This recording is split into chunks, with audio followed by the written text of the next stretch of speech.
आदाब, मैं हूं शादाब। भीड़, लाइन में लोग, हंगामा। प्लेटफॉर्म नंबर 1 पर भगदड़ मची है। रेलवे ने रद्द कर दी है 165 से ज्यादा ट्रेनों के रद्द होने से यात्रियों की परेशानी बढ़ गई है। भारत में ट्रेन में सफर करना अंग्रेजी के वर्ड सफर करने से कम नहीं है। ऐसे हालात को देखकर ही शायद किसी ने ये लिखा होगा, अब तो आदत सी है मुझको ऐसे जीने में। हमारे यहाँ कहा जाता है ईश्वर आपकी यात्रा सफल करे। आप पूछ सकते हैं कि इस छोटी सी रोजमर्रा की बात में ईश्वर को क्यों घसीटा जाता है। दरअसल इंडियन रेलवे के हालात को देखकर अब समझ आ गया है कि व्यंग्यकार शरद जोशी ने ये लाइन क्यों लिखी थी। ट्रेन में टिकट मिलने से लेकर यात्रा कोई छोटी बात तो है नहीं, लेकिन इस वीडियो में हम छोटी नहीं वो बड़ी बात बताएंगे जो रेलवे के करोड़ों यात्रियों से जुड़ी है। छठ से लेकर दिवाली ही नहीं, आम दिनों में भी आम आदमी के लिए ट्रेन टिकट से लेकर ट्रेन में सफर करना किसी जंग से कम नहीं है। फिर आप भी पूछिएगा, जनाब ऐसे कैसे? ट्रेन में टिकट नहीं है, ट्रेन एक्सीडेंट, मुआवजा नहीं मिल रहा है, रेलवे में नौकरी अटकी हुई है। ऐसे हर मुद्दों पर हम आपकी आवाज बनने की कोशिश करते हैं, तो हमें भी आपके साथ की जरूरत है। क्विंट के मेंबर बनिए।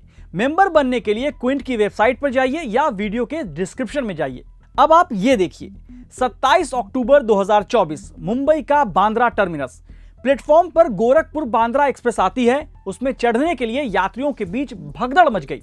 10 यात्री घायल होते हैं, 2 यात्री गंभीर रूप से घायल हैं।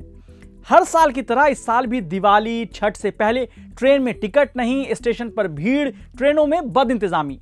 ट्रेन के दरवाजे पर लटकने से लेकर वॉशरूम में ट्रैवल की कहानी अब इतनी आम हो गई है कि मानो एसी और स्लीपर कोच की तरह वॉशरूम में भी कोई क्लास है जिसका टिकट मिलता हो।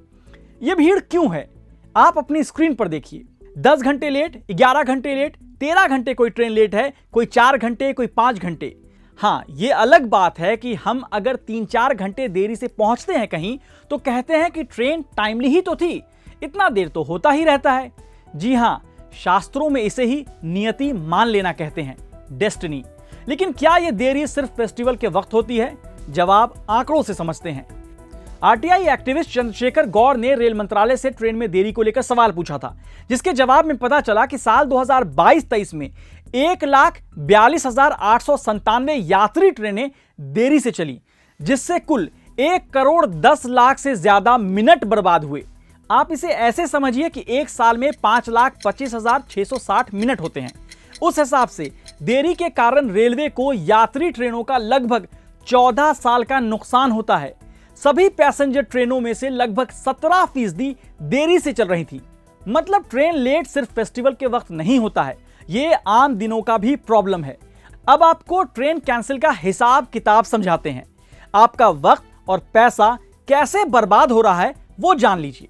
साल 2024 के दिवाली और छठ को छोड़ दें तो भी पिछले 4.5 साल यानी साल 2019-20 से लेकर 2023-24 में 1,16,060 मेल और एक्सप्रेस ट्रेन रेलवे ने कैंसिल किया था। मतलब हर घंटे करीब 3 ट्रेन कैंसिल हुई। यहां यह भी समझ लीजिए कि इन ट्रेन को कैंसिल करने के बाद रेलवे की तरफ से यात्रियों को शायद ही कभी कोई दूसरा ऑप्शन दिया गया है, लेकिन रेलवे को फायदा ही हुआ है। मध्य प्रदेश के एक्टिविस्ट विवेक पांडे ने रेल मंत्रालय में एक आरटीआई दायर किया था, जिसके जवाब में रेल मंत्रालय ने बताया था कि रेलवे को साल 2021, 2022 और 2023 के वेटिंग लिस्ट के कैंसिल टिकटों से कुल 1229 करोड़ रुपए से ज्यादा की कमाई हुई है। इसके अलावा अकेले साल 2024 के जनवरी महीने में कैंसिल टिकटों से रेलवे को 43 करोड़ रुपए की आमदनी हुई।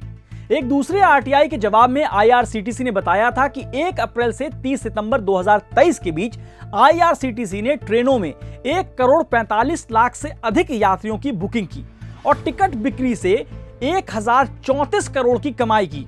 लेकिन 1,44,00,000 वेटिंग लिस्ट वाले यात्रियों जिन्हें बर्थ नहीं मिली, उनके टिकट अपने आप कैंसिल हो गए और रेलवे को कैंसिलेशन फीस के रूप में 83 करोड़ रुपए से अधिक की कमाई हुई।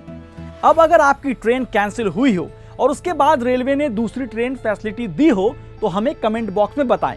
नहीं दी हो तो भी आप बता सकते हैं। हाँ, ये सच है कि रेलवे ने 2024 में दिवाली और छठ को देखते हुए स्पेशल ट्रेन बढ़ाई है। साल 2022 में 2614 ट्रेनें थी, 2023 में 6700 स्पेशल ट्रेन थी, 2024 में 7100 स्पेशल ट्रेन दी गई है। अब कुछ लोग कहेंगे कि देखो सरकार ने तो ट्रेन बढ़ा दिया है, अब उन्हें कौन समझाए कि आबादी भी तो बढ़ी है। लेकिन यही असल मामला सिर्फ ट्रेन का होना ना होना नहीं है, बल्कि सबसे बड़ी वजहों में से एक है रेलवे ट्रैक की कमी। एक ही ट्रैक पर पैसेंजर ट्रेन भी चलती है और उसी पर मालगाड़ी भी। फिर आप चाहे कितनी भी स्पेशल ट्रेन चलाने का दावा कर लें, ट्रेन देरी से चलेगी और पहुंचेगी। अब सवाल रेलवे में सुरक्षा का भी है। मोदी सरकार इस बात पर पीठ थपथपा रही है कि उनकी सरकार में मनमोहन सिंह की सरकार से कम ट्रेन हादसे हुए। यूपीए सरकार के 10 साल में 1711 रेल हादसे हुए थे, जबकि एनडीए की मोदी सरकार में 2014 से मार्च 2023 के बीच 638 हादसे हुए। यूपीए सरकार में रेल हादसों में करीब 2453 लोगों की मौत हुई थी, जबकि 4486 लोग घायल हुए थे। वहीं एनडीए सरकार में मार्च 2023 तक 781 मौतें और 1543 लोग घायल हुए थे। जी हां, ये आंकड़े मार्च 2023 के थे। लेकिन रेल मंत्रालय ने आरटीआई के तहत मांगी गई जानकारी के जवाब में कहा कि वित्तीय वर्ष 2023-24 में 40 रेल दुर्घटनाओं में कुल 313 यात्रियों और 4 रेलवे कर्मचारियों की मौत हुई है। मतलब 10 सालों में सरकारी आंकड़ों के हिसाब से करीब 1100 से ज्यादा लोगों की मौत। अब आपको रेलवे से जुड़ी कुछ बड़ी घटनाएं दिखाते हैं। 2 जून 2023 ओडिशा का बालासोर कोरोमंडल एक्सप्रेस ट्रैक पर खड़ी मालगाड़ी से टकराती है। 21 जुलाई 2023 को राज्यसभा में सरकार ने बताया कि इस हादसे में 295 यात्रियों की मौत हुई थी। आंध्र प्रदेश में 29 अक्टूबर 2023 को 2 पैसेंजर ट्रेनों की टक्कर में 14 यात्रियों की मौत हो गई थी। नई दिल्ली से कामाख्या जा रही नॉर्थ एक्सप्रेस 11 अक्टूबर 2023 को बिहार के बक्सर जंक्शन रेलवे स्टेशन के पास दुर्घटनाग्रस्त हो गई थी। ट्रेन के कई डिब्बे पटरी से उतर गए, 4 लोगों की मौत हुई थी। कंचनजंगा एक्सप्रेस रेल हादसा पश्चिम बंगाल के न्यू जलपाईगुड़ी रेलवे स्टेशन से करीब 10 किलोमीटर दूर दार्जिलिंग जिले में 17 जून 2024 को हादसा हुआ। करीब 10 लोगों की मौत हुई और 60 से ज्यादा लोग घायल हुए। अब ये हादसे क्यों हो रहे हैं, इसके कई वजह हैं, जैसे पुराने होते रेलवे ट्रैक, रेलवे में खाली पड़ी नौकरी के पद। बिजनेस स्टैंडर्ड में छपी एक रिपोर्ट के मुताबिक रेल मंत्रालय ने मार्च में आरटीआई के जवाब में कहा कि भारतीय रेलवे में सुरक्षा श्रेणी के तहत लगभग 10 लाख स्वीकृत पद यानी सैंक्शन पोस्ट हैं, जिनमें से करीब 1.5 लाख से अधिक खाली हैं। सेफ्टी कैटेगरी में driver, inspector, crew controller, local instructor, station master जैसे पोस्ट शामिल हैं। देश भर के सभी रेलवे जोन में ड्राइवरों और सहायक ड्राइवरों यानी असिस्टेंट ड्राइवर दोनों के कुल 1,27,000 जो है वो स्वीकृत सैंक्शन पोस्ट में से 1 मार्च 2024 तक 18,766 यानी कि लगभग 14.7% पद खाली पड़े थे। अभी रेलवे की गंदगी पर क्या ही बोलूं। ट्रेन से लेकर स्टेशन पर वॉशरूम बिना नाक बंद किए और सांसें रोके शायद ही आप जा पाएं। 3rd एसी, 2nd एसी और 1st एसी कोचों में यात्रा करने वाले यात्रियों को मिलने वाले कंबल महीने में 1 बार या अधिक से अधिक 2 बार धुलते हैं। द न्यू इंडियन एक्सप्रेस को एक आरटीआई के जवाब में रेल मंत्रालय ने यह बताया है।